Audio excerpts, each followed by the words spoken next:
Olá, pessoal! Na aula de hoje vamos estudar engenharia de software.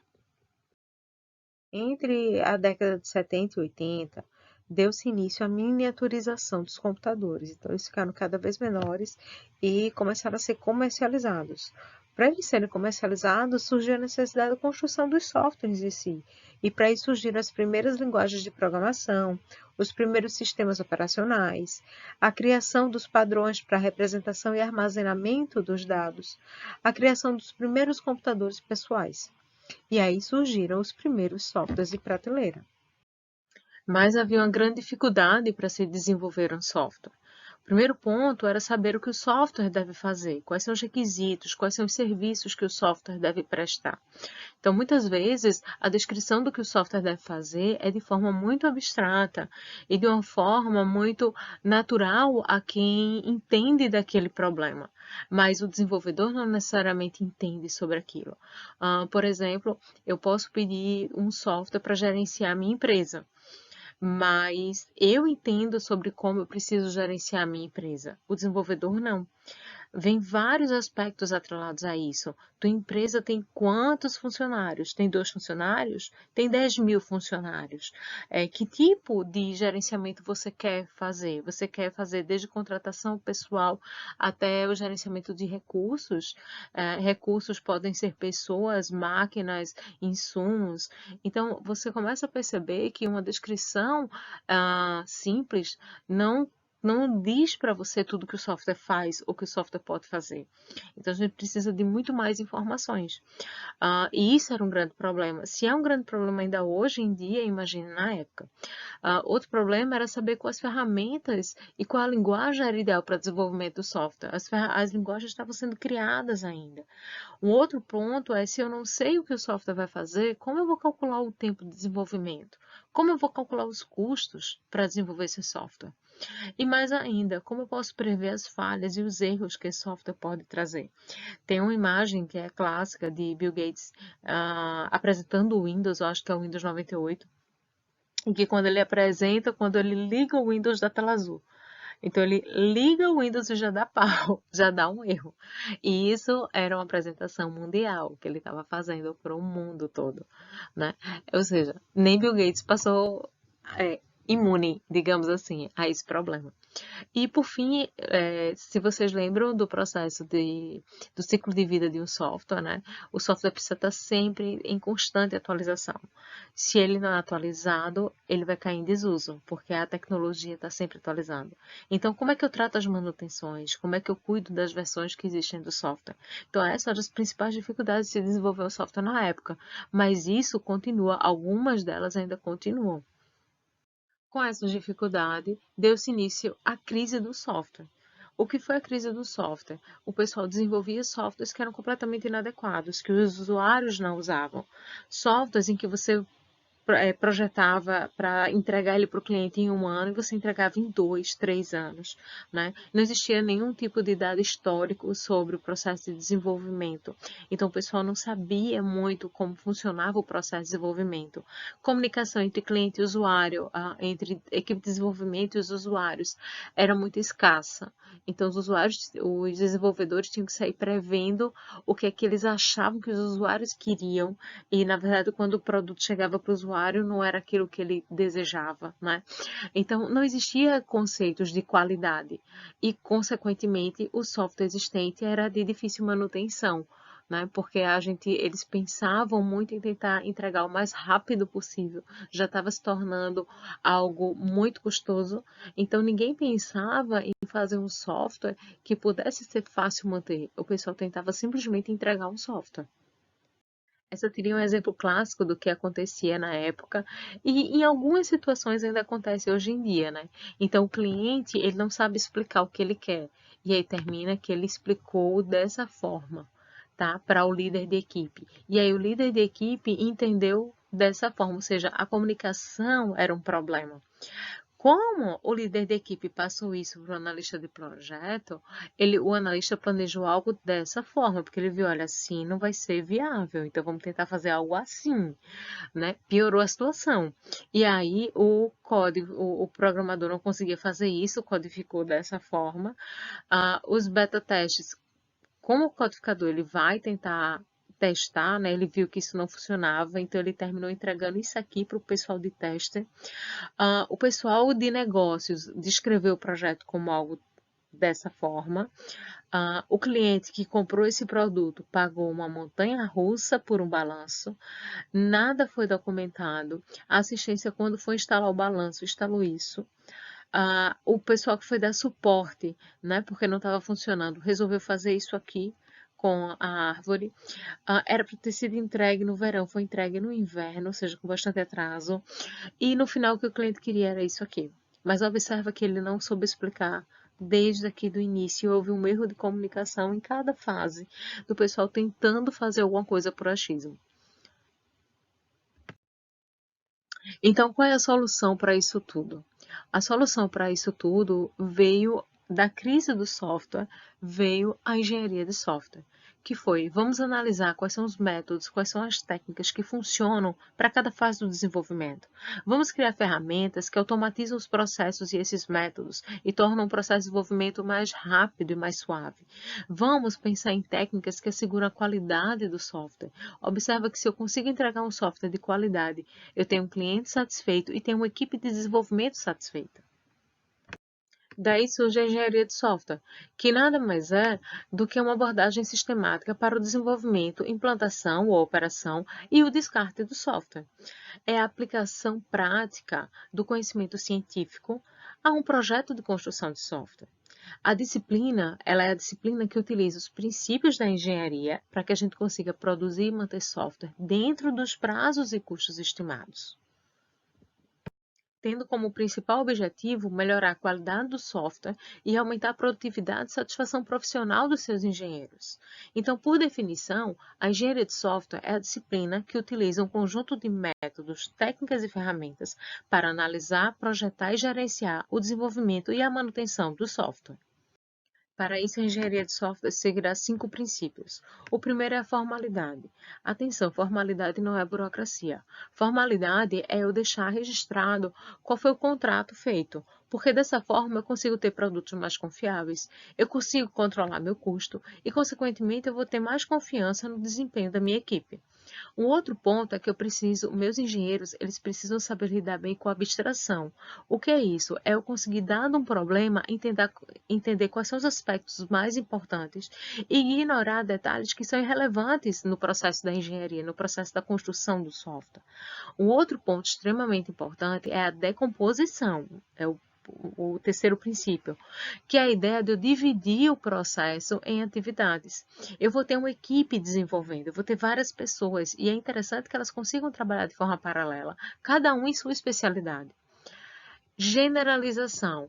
Se eu crio soluções genéricas, eu consigo reutilizar essa solução. Eu não vou precisar reinventar a roda. Eu posso reutilizar um algoritmo proposto que deu sucesso.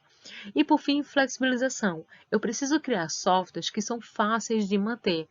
Flexibilização indica que eu consigo modificar ele de forma fácil. Isso é importante porque o software está em constante manutenção.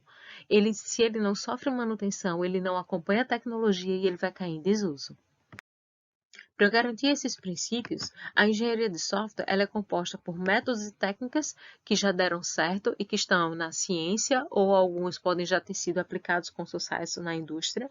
E aí, para cada tipo de software que eu vou desenvolver, eu vou escolher quais métodos e técnicas eu vou utilizar.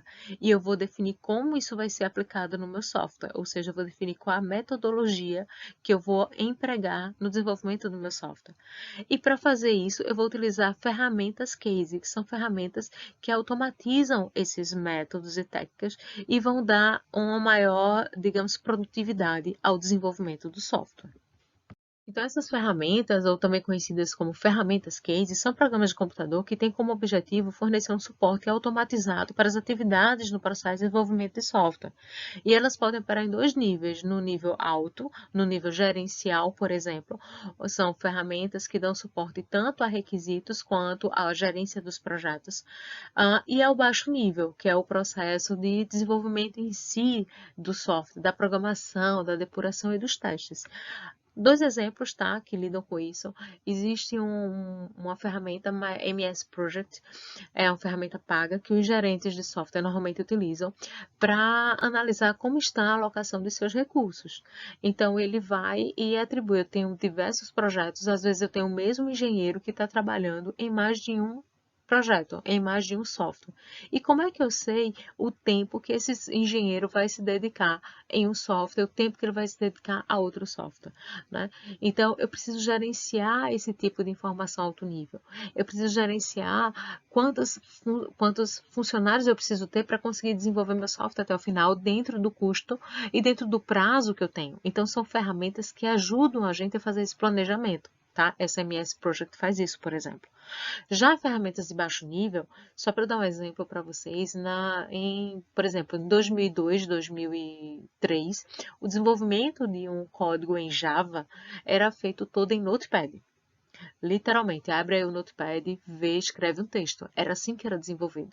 Então, você escrevia o código sem nenhuma identificação de variável, porque hoje, quando vocês escrevem um código em C, vocês têm a identificação do que é uma variável, do que é uma constante, do que é um comando, baseado nas cores desses itens, né? Você tem a identificação de que linha você está.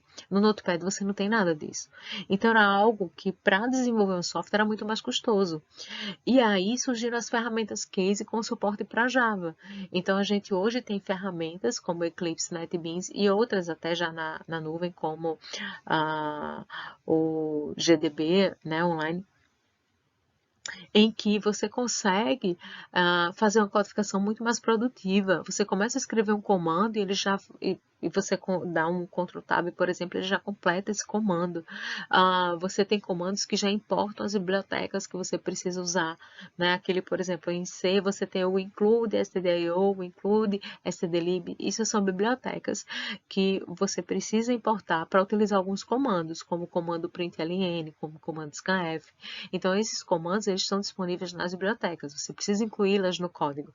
E em Java, por exemplo, se você estiver usando o Eclipse da vida, você coloca o comando, não inclui nenhuma biblioteca e você pode, no final, mandar ele incluir todas as bibliotecas que são necessárias. Ele inclui para você automaticamente. Você não precisa nem saber o nome das bibliotecas.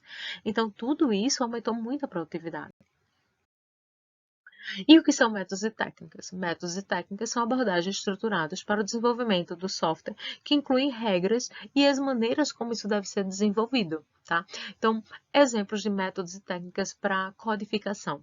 Então, para codificação, você deve deixar seu código de forma indentada. Cada bloco de código, um bloco entenda como um abre-chave, fecha-chave. Então, você tem um loop, quando você cria um for, você tem um bloco que está dentro do for. Um if, você tem um bloco que está dentro do if. O else, você tem um bloco que está dentro do else. Então, sempre que a gente tem um bloco, a gente deve deixar esses comandos indentados. Você não deve criar números mágicos. O que é números mágicos? São constantes que você deixa aleatório no código. Um exemplo de um número mágico. O professor pede para vocês criarem um vetor de tamanho 10 e de inteiros e você vai fazer a busca, né, nesse vetor. E aí, quando você faz a busca, termina que o número 10 ele fica espalhado em todo o teu código. Mas ele tem um significado. Ele não é um número mágico. Esse número é 10 porque ele representa o tamanho do teu vetor. Então, você vai usar esse número 10 em várias situações. Você vai usar esse número 10 na declaração do vetor.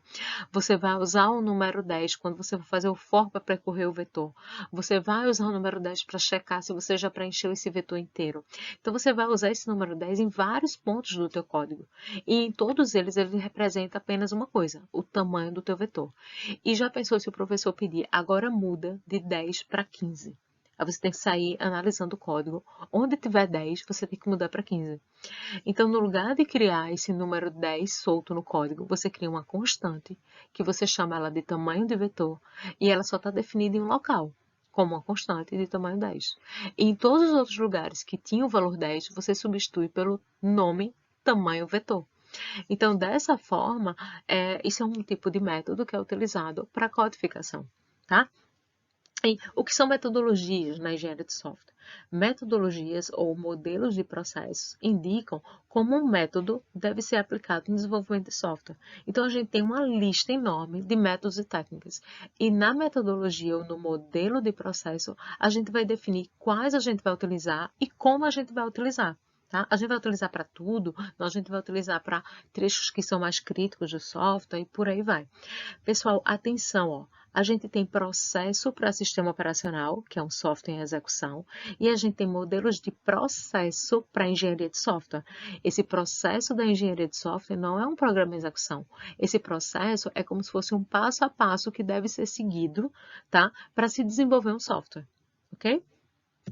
E quais são os objetivos desses modelos? O principal objetivo é auxiliar o processo de desenvolvimento do software, tá? Para que a gente consiga ter produtos com uma qualidade maior, que a gente consiga reduzir o tempo de desenvolvimento e, consequentemente, reduzir o custo. E é engraçado que esses métodos e técnicas permitem que a gente gerencie de forma que a gente consiga gerenciar alta complexidade, ter mais visibilidade, aceitabilidade, confiabilidade e consiga manter tudo isso com segurança. Observa, uma das técnicas, por exemplo, que a gente tem e que é muito utilizada para a parte de gerenciamento se chama Stand-Up Meeting. O que é um Stand-Up Meeting? Todo dia o gerente vai sentar com toda a equipe. Sentar não, desculpa. Vai se reunir com toda a equipe em pé. Por que em pé? Para causar um desconforto e a reunião ser rápida. É esse mesmo propósito. Tá? Então, todo mundo em pé faz um círculo e cada um fala em rapidinho, 5 minutos, o que desenvolveu, quais são as principais dificuldades, quais são os principais pontos que estão travados. Então, dessa forma, todo mundo tem visibilidade do que cada um está fazendo, de quais são os principais gargalos, do que está dando certo, do que está dando errado. Então, é muito mais fácil a gente gerenciar os problemas. Tá? Então, isso vem de métodos e técnicas da engenharia. Tá? Então, o que é que esses modelos vão possibilitar? Vão possibilitar o gerente a controlar todo o processo de desenvolvimento do software. E o desenvolvedor ele vai conseguir obter uma base para produzir de maneira muito mais eficiente seu software, de forma que satisfaça os requisitos pré-estabelecidos. Se eu tenho métodos, por exemplo, para entender bem o que o cliente quer, eu consigo entregar um software que é de acordo com o que o cliente quer. Então, se eu tenho técnicas, um exemplo, existem técnicas para entender o que o usuário quer, que são técnicas de elicitação de requisitos, que a gente chama. Uma delas é você observar o usuário em seu ambiente de trabalho. Então, supondo que chegue para você uma solicitação de você desenvolver um sistema de ponto de venda. O que é um sistema de ponto de venda? Imagine um supermercado, e no supermercado existem vários caixas. Cada caixa desse pode ser um ponto de venda para um supermercado. E aí a gente precisa, ele diz, olha, mas meu sistema é muito lento, fica gerando filas enormes. E aí você pensa, pô, o sistema é lento, beleza, mas o que é que o sistema tem que ter? Aí você começa a pegar tudo que o sistema tem que fazer. Mas uma das técnicas, além de você fazer uma entrevista com o cliente que está solicitando o produto e tentar pegar o maior número de informações possíveis, uma das técnicas é você ir no local onde está o problema e observar as coisas acontecendo. Então, você vai observar todo o fluxo. Às vezes, o problema é porque o usuário, para poder registrar um produto, ele precisa dar muitos cliques na tela. E aí, talvez a gente consiga botar uma funcionalidade que é muito utilizada em apenas um clique. Isso já resolve o problema. Mas o desenvolvedor só vai perceber isso se ele tiver contato com o usuário. Ele não vai perceber isso se o cliente estiver informando para ele o que é que o sistema tem que fazer. Por quê? Porque o cliente muitas vezes não sabe onde está o problema.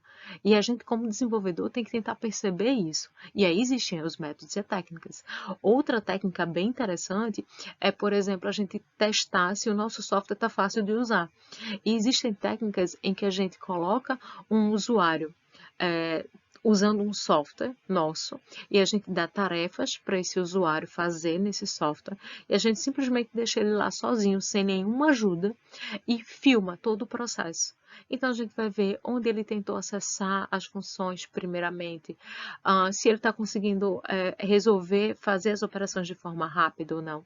Enfim, são coisas que a gente vai estudar na disciplina de engenharia de requisitos, mas que são métodos e técnicas que possibilitam o desenvolvedor obter uma base muito mais rica para conseguir produzir de maneira eficiente um software que satisfaça os requisitos estabelecidos. Então, os modelos de processo, o que é que eles fazem? Eles especificam as atividades e a ordem em que, de acordo com o modelo, devem ser executadas. Então, eles vão dizer, primeiro você vai entrevistar o cliente, depois você vai no local estudar como o cliente usa o software atual dele que ele quer atualizar. Depois você vai criar um protótipo e apresentar para o cliente. Depois você vai fazer um teste de usabilidade com o cliente. Enfim, ele vai dizer quais são as atividades que vão ser realizadas, em que ordem elas vão ser realizadas. Óbvio que cada produto, cada software solicitado, ele pode ter um modelo diferente. Tá? Então, os produtos de software eles podem ser construídos utilizando diferentes modelos de processo. Alguns modelos são mais adequados do que outros, tudo depende do tipo da aplicação. Eu vou fazer um processo para desenvolver um ponto de venda. É completamente diferente de um processo para desenvolver um jogo. Tá? E a opção de um determinado modelo ela deve ser feita levando em consideração o produto que eu estou desenvolvendo. Então, no final das contas, o que é um processo de software? Nada mais é do que um conjunto de atividades que objetivam o desenvolvimento e evolução do software, ou um conjunto de atividades para que a gente consiga especificar, projetar, implementar, testar e manter o software. E todo o processo de desenvolvimento de software, ele vai indicar como você vai desenvolver as principais atividades, que é a especificação, que vai definir o que o sistema vai fazer, né, quais são as suas principais funções e restrições, ou seja, como eu vou projetar e implementar esse meu software, quais são as principais técnicas que eu vou utilizar para esse processo. Validação, que é feita em 2 fases normalmente, ou seja, como é que eu vou testar meu software, como é que minha equipe de desenvolvimento vai garantir que o que está desenvolvido está de acordo com o que foi especificado, e depois como eu valido isso, ou seja, como eu entrego para o meu cliente, para que meu cliente diga, beleza, o que eu recebi foi o que eu pedi. E por fim, como é que eu faço a evolução ou a manutenção? Como é que eu vou atualizar esse software de forma que ele não caia em desuso? E existem 3 principais modelos digamos, estabelecidos de como a gente lida com cada uma dessas fases, tá? Aqui eu não tenho as técnicas, eu tenho os modelos. E aí, em cima desses modelos, você cria um processo de software indicando qual técnica você vai usar em cada etapa. Então, indo para o primeiro modelo, o modelo clássico, é um modelo mais sistemático e sequencial. Para ele, o resultado de uma fase significa a entrada da fase seguinte. Por isso, também é conhecido como modelo em cascata. Então, como funciona o modelo em cascata? Digamos que a gente tem aqui as etapas do desenvolvimento de um software, né? Eu tenho os requisitos, dos requisitos eu faço um projeto, do projeto eu implemento, da implementação eu verifico e depois que eu verificar eu vou manter. Então, o ciclo de vida de um modelo clássico, ele vai definir quais são os métodos e os métodos e técnicas que você vai utilizar para desenvolver os requisitos, só que você só pode projetar quando todos os requisitos estiverem finalizados. E aí, quando todos os requisitos estiverem finalizados, você projeta. Depois que o projeto estiver concluído, você vai codificar. Com a codificação toda finalizada, você começa a testar. Terminou de testar, entrega o cliente e vai começar uma fase de manutenção. Quais são os principais problemas desse ciclo de vida clássico, digamos assim? O primeiro ponto é que o cliente vai conversar contigo no início, na parte de requisitos, e em nenhum momento a gente tem interação com o cliente, ele só vai ver alguma coisa lá no final, certo? Então, esse problema, na prática, isso não funciona, porque durante o processo de execução, vai ter um momento que o desenvolvedor vai ter dificuldade de entender um dado ponto do requisito e ele precisa voltar para o cliente para perguntar. Vai ter um dado momento que uma parte do projeto não ficou muito clara. E a gente estava desenvolvendo, a gente vai precisar voltar para o projeto para especificar melhor esse processo, né? Então, a utilização de um método sistemático sequencial, em que a entrada de uma fase é o resultado anterior, na prática, esses projetos não seguem esse fluxo, tá? Então, a ideia é linda, maravilhosa, mas não funciona. Gerenciar as incertezas de início do projeto é muito difícil. Então, se eu não sei um determinado requisito agora no início, mas eu aceitei só para a gente conseguir definir o escopo do projeto, lá na frente eu vou ter que voltar para conseguir tirar essa incerteza, tá? Então, a versão funcional de programas termina sendo disponível só após o último estágio do projeto, ou seja, o cliente só vai ver o software só daqui a 1 ano ou 2, né? E isso termina gerando uma dificuldade da gente entender as mudanças que são exigidas posteriormente. Por quê? Porque foi tudo muito engessado. Então, não foi feito pensando nas próprias evoluções que podem acontecer, tá? Então, esse modelo, ele é até adequado, mas quando? Quando os requisitos estão muito bem claros e quando os projetos são bem pequenos. O outro modelo de processo é o modelo evolutivo. O que é que tem por trás desse modelo? O principal objetivo é tornar o cliente próximo. Como eu vou fazer isso? Então, o software é desenvolvido na forma de que cada versão que é apresentada para o cliente, ela é evoluída, partindo de protótipos iniciais. Eu vou fazendo uma evolução em cada versão e sempre que eu crio uma nova versão, eu entrego para o cliente. Então, o cliente, ele está com acompanhamento contínuo com o meu projeto. Então, os protótipos, eles podem ser exploratórios nas versões iniciais, descartáveis. Então, eu não gero código necessariamente, mas eu crio protótipos em papel, por exemplo, e vou simular a execução desses protótipos em papel com o meu cliente. Se ele estiver satisfeito, eu vou fazer uma evolução, nesse caso eu descarto o papel e começo a criar a ideia exposta nesse protótipo que foi descartável em um protótipo que vai ser evoluído até que eu chegue no produto final. E como é que funciona esse modelo? Então, eu tenho os requisitos que foi me passado pelo meu cliente e eu posso fazer ou já a prototipação evolutiva, em que eu já vou tentar desenhar as telas do meu sistema, ou eu posso fazer uma prototipação descartável, em que eu vou gerar um protótipo executável, tá? Mas que é baseado apenas na especificação do sistema, ele não tem nenhum código propriamente dito. Então, nesse protótipo que é descartável, eu apresento para o cliente. Se o cliente gostar, ótimo.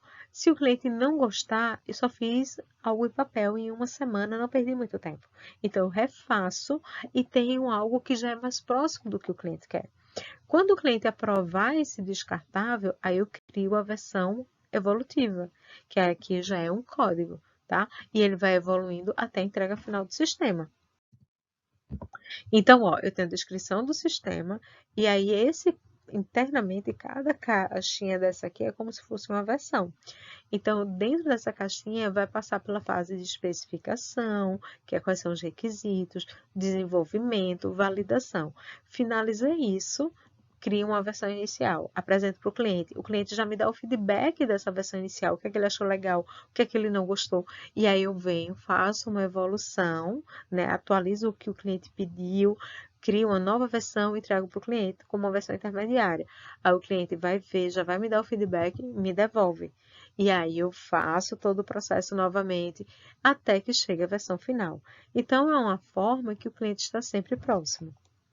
Esse modelo tem características bem interessantes, como, por exemplo, o usuário ele consegue localizar qualquer aspecto visível do software e já endereçar para você do que ele gostou ou não gostou. Né? Então, como ele está recebendo sempre o protótipo, a cada evolução desse protótipo, ele recebe e te dá o feedback, né? Então ele consegue, essa interação termina adequando o protótipo às reais necessidades do usuário, né? Porque a gente vai apresentando cada versão meio que é o que o desenvolvedor entendeu do que ele queria. Mas se algo for entendido ali de forma incorreta, ele já vai dizer, olha, isso não é bem assim, isso é interessante ser desse jeito. E aí, na próxima versão, o desenvolvedor já vai corrigir tudo isso, tá? Então, o protótipo, a gente já falou, né, que ele pode ser descartado ou pode fazer parte do protótipo final, né? Ele é descartado logo no início, quando a gente faz ainda versões em papel, né? E quando ele vira tela, ele começa a fazer parte do produto final. E normalmente esse modelo ele só é aplicado quando? quando a gente tem sistemas pequenos e médio porte, a gente normalmente sistemas grandes, a gente ainda não aplica esse. Por que que a gente não aplica, tá? Porque existem alguns aspectos que podem virar loop infinito. Como eu estou em interação eterna com o usuário, aí o usuário diz, mas eu não queria isso desse jeito, queria daquele outro jeito. A gente, beleza, atualiza a versão e entrega para o usuário. O usuário, mas eu não gostei agora disso, muda para aquilo outro. Então, essa interação com o usuário, ela pode gerar um loop que, se não tiver bem formalizado qual é o tempo máximo de desenvolvimento, o que é que vai ser entregue, qual é o escopo, isso pode virar um loop e uma dor de cabeça, tá? Então, normalmente, em sistemas pequeno e médio porte, funcionam. Eles funcionam também como parte de um sistema grande, ou seja, no sistema grande, eu posso pegar um subsistema dele e utilizar o modelo evolutivo, ou um sistema de curta duração, um sistema que dura um mês no máximo, tá? E é tranquilo fazer o modelo evolutivo. E os principais problemas dessa técnica, desse modelo, é a ausência de visibilidade de processo. O que é isso? Como eu estou num loop lá de entregar um protótipo, receber feedback, voltar, entrega um protótipo, recebo feedback, atualizo, entrega um protótipo, recebo feedback do cliente, atualizo, às vezes, se o escopo, se o processo não estiver bem formalizado, eu posso não ter noção de se eu estou ainda no início, no meio ou no fim do software. Tá? Isso é um grande problema, por isso que não é empregado com softwares muito grandes ou muito complexos. E um outro ponto é que, em algumas situações, você, quando cria um protótipo, você quer simplesmente mostrar alguma coisa para o cliente. Se eu estou nas versões iniciais, por exemplo, o meu software pode nem estar conectado ao banco, mas o cliente vai conseguir simular uma execução com dados fixos. Mas é só para ele ter noção de como aquilo vai funcionar. Mas o cliente pode achar que aquilo já está pronto. Ou pode querer que alguma gambiarra que a gente fez só para mostrar a versão de protótipo para ele termine virando solução final. Então, esses são dois problemas que a gente tem, tá, com o modelo evolutivo. E o terceiro modelo de processo que a gente vai estudar é o modelo iterativo incremental, que ele busca unir as vantagens do modelo cascata, em que a gente tem o processo bem estabelecido, né, com a vantagem do modelo evolutivo, que é a proximidade com o cliente. Então, ele propõe um modelo que é iterativo, ou seja, ele vai criar várias iterações, cada iteração ele entrega para o cliente como se fosse um protótipo, tá? Mas não necessariamente é um protótipo. Então, ele vai criar uma versão do software e a cada nova versão ocorre um incremento nesse software. Por exemplo, aqui tem uma estrutura em que observa que esse passo a passo é muito parecido com o cascata. Então, um primeiro incremento, ele vai passar pela fase de análise, de projeto, codificação e testes. E aí eu gero uma primeira entrega. Só que assim que o primeiro incremento passou da fase de análise, esse engenheiro, que essa fase de análise entenda como a fase de requisitos, análise de requisitos. Então, esse meu engenheiro de requisitos que finalizou essa parte, começa a trabalhar no incremento 2. E aí ele começa a analisar esse incremento 2.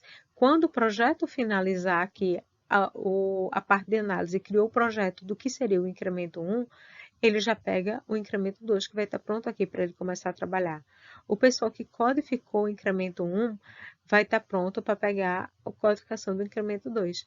Quando o pessoal de teste terminar o incremento 1 para entrega, já vai estar pronto o teste do incremento 2 para que seja entregue posteriormente.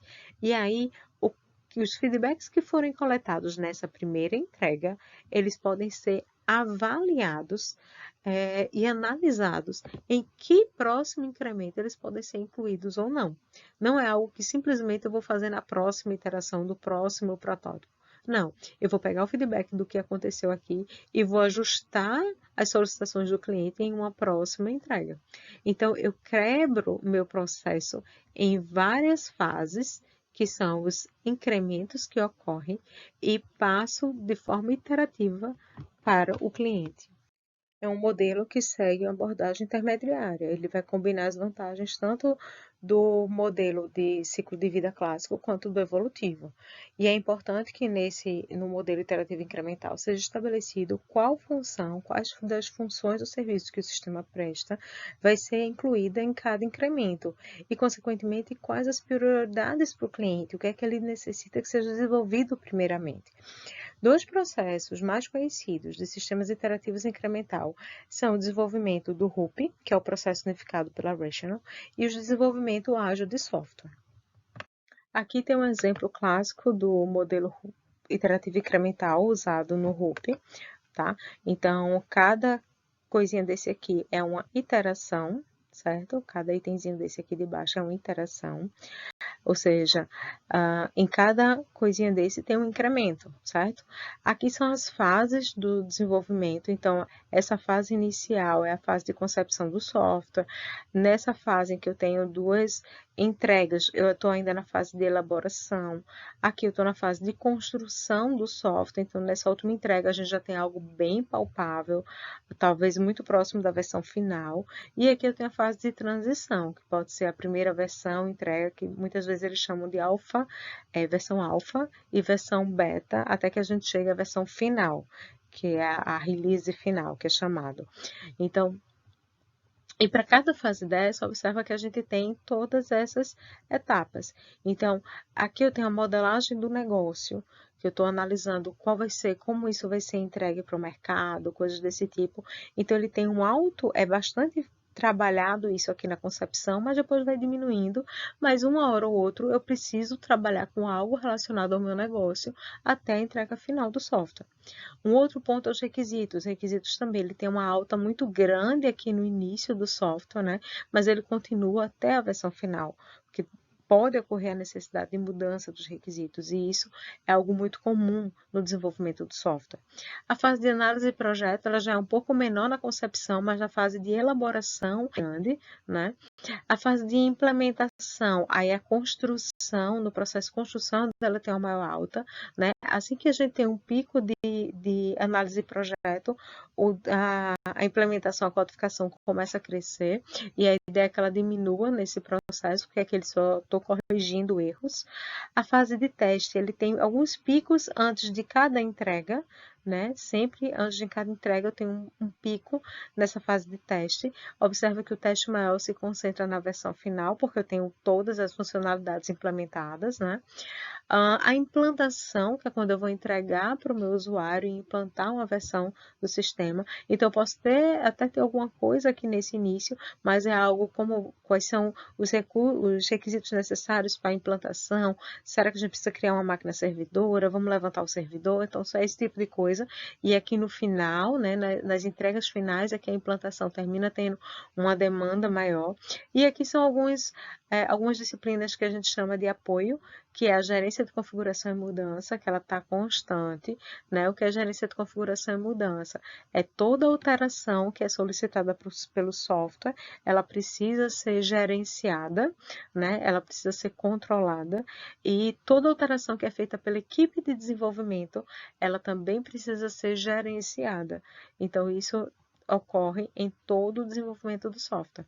O gerenciamento do projeto em si, né, que ele também está em toda fase, e a preparação de ambiente. Então, normalmente a preparação de ambiente, eu tenho um pico aqui na concepção, depois na elaboração e por aí vai. Normalmente é no início das grandes fases, aí existe um processo de preparação do ambiente e aí ele ocorre com a maior alta, né, com a maior demanda aqui.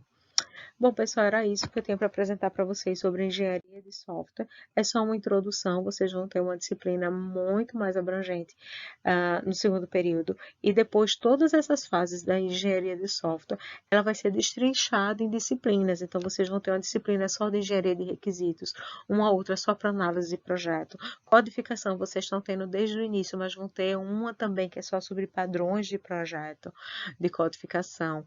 Então, enfim, vocês vão ter todo esse processo da engenharia, vocês vão ter uma para teste, uma para qualidade de software. Então, vocês vão ter uma disciplina para cada etapa, tá? Ele está destrinchado em todo o curso.